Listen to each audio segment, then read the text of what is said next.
મારું નામ તુલસીકુમાર શર્મા. હું વેરાવળની કાયદાની કોલેજમાં એઝ એ પ્રિન્સિપાલ તરીકે જોબ કરું છું. અત્યારે કાયદો શીખું છું અને કાયદો ભણાવું છું.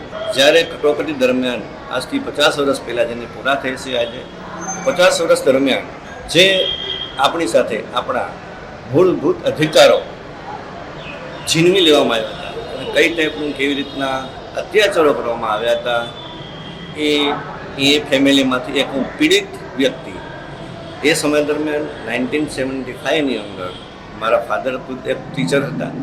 અમે 5 ભાઈ બહેનો હતા. અમે દરમિયાન હું ચોથા ધોરણમાં અભ્યાસ કરતો હતો. ચોથા ધોરણમાં અભ્યાસ કર્યા પછી એમાં કોઈ નપાસ કરવાનું આવતું જ નથી, ફેલ જ ના થાય. પરંતુ અમુક કિનાખોડી રાખીને મને ચોથા ધોરણની અંદર 1 થી 2 વર્ષ સુધી ફેલ કરવામાં આવ્યો કે તમે ચોથા ધોરણમાં જ રહ્યો, તમને આગળ પ્રોગ્રેસ જ ના થાય. એ માત્ર ગવર્મેન્ટની કિનાખોરી સિસ્ટર હતા, એ 6થમાં હતા. છઠ્ઠા ધોરણની અંદર એને પણ 2 વર્ષ સુધી એને ડ્રોપ આઉટ કરવામાં આવ્યો. પાસ કરવામાં નહોતા આવ્યા, જેથી કરીને અમારો વિકાસ રૂંધાય. એ ગવર્મેન્ટે પોતાનો ઈગો, ઇન્દિરા ગવર્મેન્ટે પોતાનો ઈગો હટ કરવા માટે થઈને જે લોકો આ કાર્યવાહી કરતા હતા, જે સારું કામ કરતા હતા, એને તરત જ એને પનિશમેન્ટ કરવામાં આવતી. કહેવાનો મતલબ એ કે જ્યારે 50 વર્ષ પહેલાં જે આપણું સંવિધાન હતું, આપણું જે બંધારણ હતું, એને ખુલ્લે આમ એકદમ ખૂન કરવામાં આવ્યું. અને જે સારા કાર્યકરો હતા, ફોર એક્ઝામ્પલ અટલ બિહારી વાજપેયીજી હતા, મોરારજીભાઈ દેસાઈ, કે અધરવાઇઝ જે સારા કાર્યકર્તા હતા, એને બધાને જેલમાં પૂરી દેવામાં આવ્યા હતા.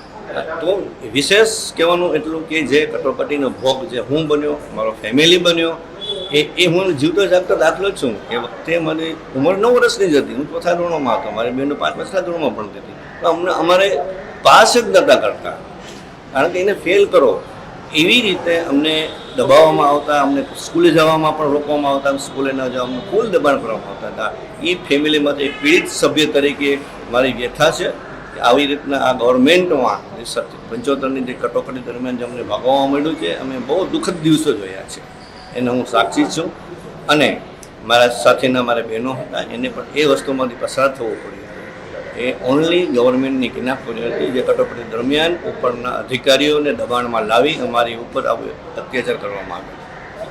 બધી ઇકોનોમિકલ, આર્થિકલી અને સામાજિક લેવલે જે અમારું અપમાન કરવામાં આવ્યું છે, એ બહુ ખૂબ ભયંકર રીતે થયું, જેને હું સાક્ષી છું. અને એની દુવિધા આજે પણ હું ભોગવી રહ્યો છું. એ મનમાં બહુ જ મને એનો રંજ છે.